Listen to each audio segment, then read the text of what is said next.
gendong tas merahku di pundak.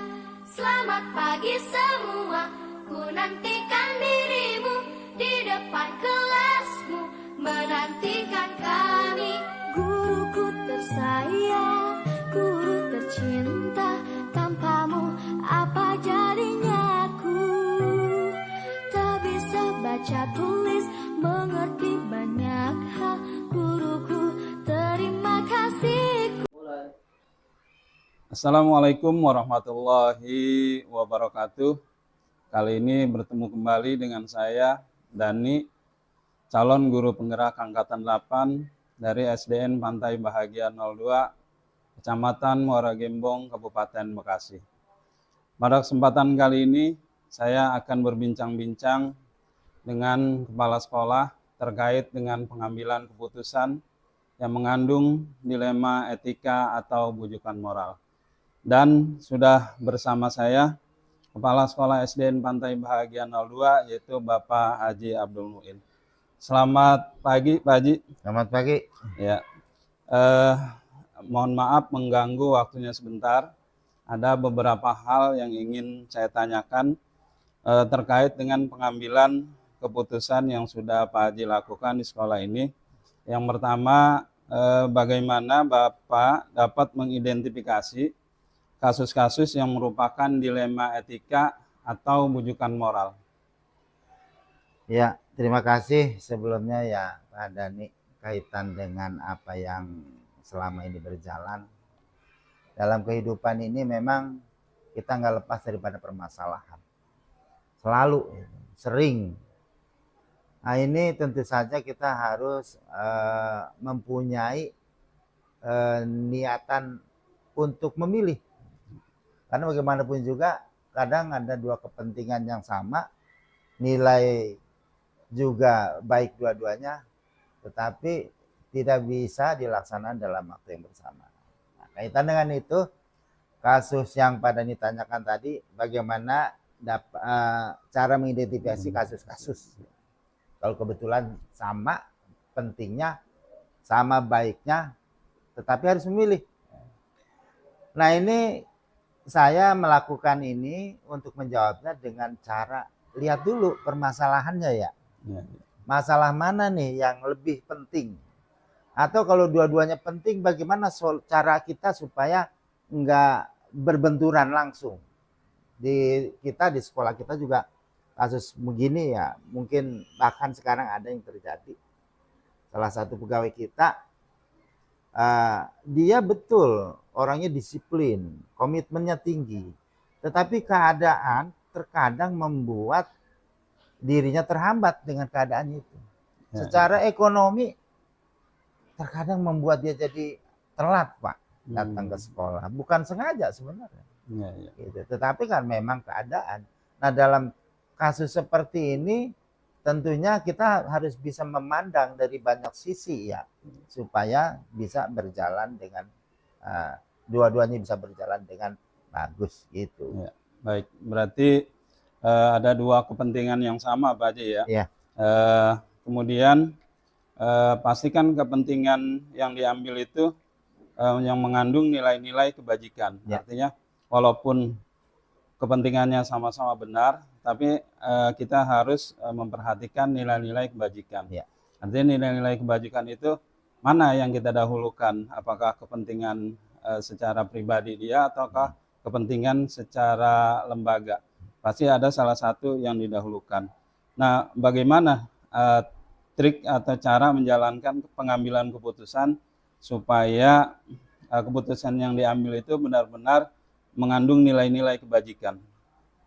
Kita ini sekolah itu lembaga.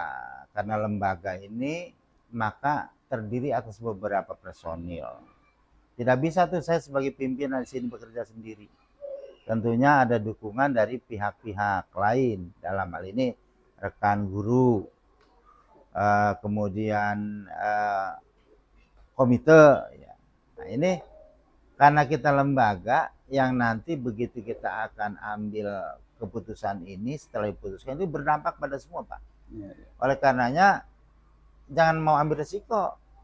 ya kita harus banyak juga konsultasi, tanya sama teman, sama komite. Bila perlu kita undang, kita musyawarahkan bersama untuk mengambil satu keputusan. Baik. Sehingga apa yang kita jadikan keputusan ini menjadi baik untuk semua.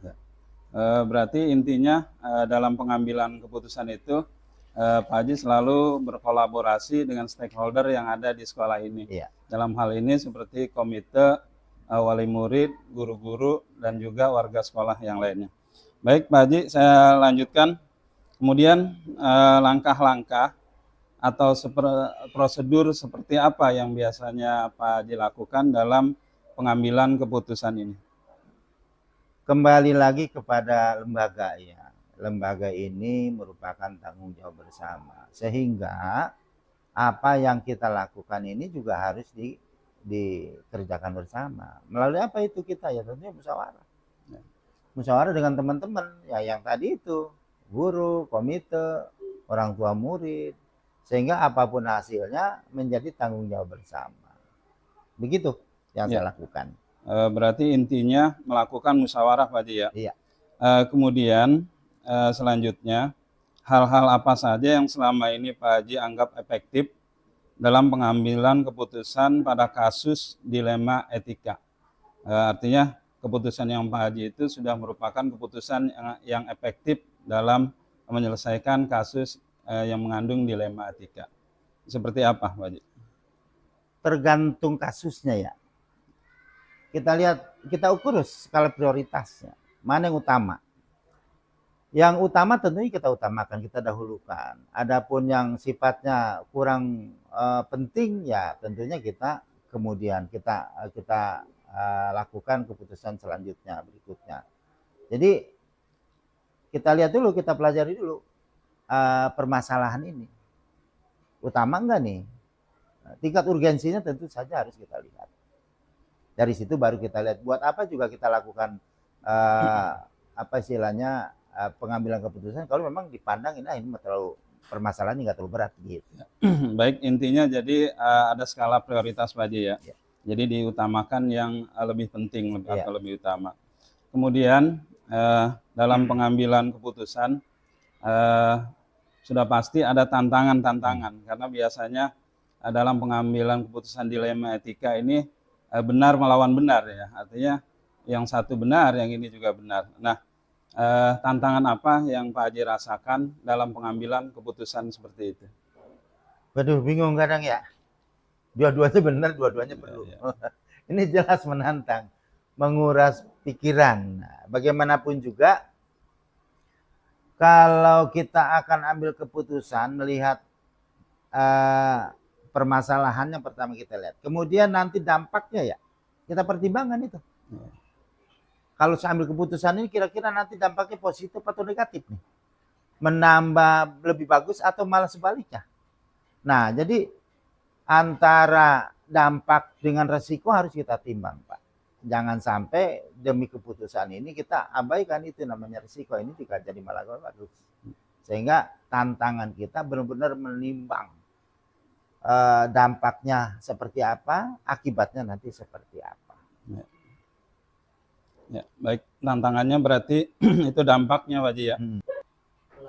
Ya, baik Pak Haji, dalam pengambilan keputusan, adakah Pak Haji mempunyai tata kelola atau jadwal tertentu dalam menyelesaikan suatu kasus itu, ataukah sifatnya insiden, ketika kasus itu terjadi langsung ditangani, atau seperti apa prosedur yang biasa Pak Haji lakukan? Ada beberapa cara yang biasa saya lakukan. Nah, pertama, kita lihat dulu kasusnya. Ketika kasusnya itu ringan, saya pikir ini bisa saya tangani sendiri. Sehingga tidak membutuhkan waktu lama dan tidak perlu minta pendapat teman-teman karena kasusnya ringan. Tetapi ketika kasusnya itu berat, nah ini perlu ada masukan-masukan dari teman-teman dan kita atur waktu. Ya, kita buat sedemikian rupa supaya nanti keputusan ini betul-betul hasilnya maksimal. Dengan banyak bertanya pada teman-teman. Ya. Baik, kesimpulannya berarti melihat tingkat urgensi kasusnya, kepentingan kasusnya. Baik Pak Haji, selanjutnya kalau tadi tantangan, kalau sekarang adakah faktor-faktor yang mempermudah Pak Haji atau seseorang yang dapat mempermudah Pak Haji dalam pengambilan keputusan dalam menangani kasus-kasus dilema etika seperti yang tadi diuraikan? Manusia itu punya keterbatasan, termasuk saya. Saya sadar betul keterbatasan itu saya miliki. Oleh karenanya butuh dukungan dari semua pihak. Ketika kita mendapatkan atau berhadapan dengan satu kasus, tentunya kita minta rekan-rekan kita yang terdekat, misalnya ya guru senior, komite. Nah, ini yang bisa membantu orang-orang yang bisa membantu saya dalam menyelesaikan masalah. Sehingga dengan saran masukan mereka menambah wawasan, sehingga dalam pengambilan keputusan dirasa lebih tepat, bisa jadi hasil seperti itu. Berarti ada beberapa ya, ada guru-guru senior, kemudian komite yang dapat mempermudah untuk menangani pengambilan keputusan dalam kasus-kasus dilema etika. Baik Pak Haji, kita sudah di akhir sesi percakapan kali ini. Dari hal-hal yang sudah disampaikan, dari penanganan kasus yang sudah Pak Haji tangani, pembelajaran apa yang menurut Pak Haji yang bisa dipetik atau diambil hikmahnya dan bisa di-share atau dibagikan kepada rekan-rekan yang lain? Silakan Pak Haji. Setiap penyakit ada obatnya, setiap masalah ada solusinya. Tergantung hati kita, niat kita, semangat kita. Kalau kita sungguh-sungguh ingin lepas dari masalah, dengan usaha yang kita lakukan semaksimal mungkin, insya Allah ketemu. Solusinya akan ketemu. Itu saya rasa. Ya, jadi rasa optimis ya. Kemudian setiap sesuatu permasalahan pasti ada penyelesaiannya. Ya. Kita yakin seperti itu. Terima kasih Pak Haji atas waktunya telah berbincang-bincang dengan saya. Assalamualaikum warahmatullahi wabarakatuh. Assalamualaikum warahmatullahi wabarakatuh.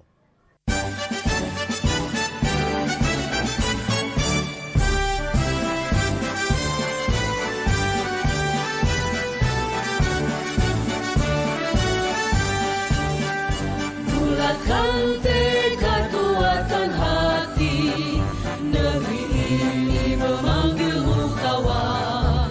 Belajar bergerak berbagi untuk negeri, guru penggerak majukan pendidikan.